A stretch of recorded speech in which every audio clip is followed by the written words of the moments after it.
Ils quittèrent la synagogue et allèrent aussitôt à la maison de Simon et d'André en compagnie de Jacques et Jean. La belle-mère de Simon était au lit, parce qu'elle avait de la fièvre.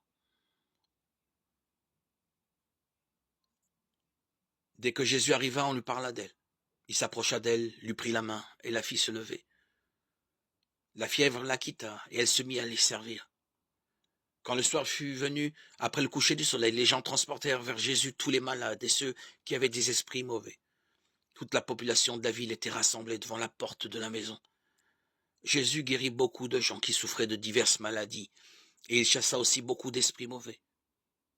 Il ne laissait pas parler les esprits mauvais, parce qu'ils savaient, eux, qui il était. Très tôt, le lendemain, alors qu'il faisait encore nuit noire, Jésus se leva et sortit de la maison. Il s'en alla hors de la ville vers un endroit isolé. Là, il se mit à prier. Simon et ses compagnons partirent à sa recherche. Quand ils le trouvèrent, ils lui dirent « Tout le monde te cherche. » Mais Jésus leur dit « Allons ailleurs, vers les villages voisins. Je dois prêcher là-bas aussi, car c'est pour cela que je suis venu. » Et ainsi, il alla dans toute la Galilée.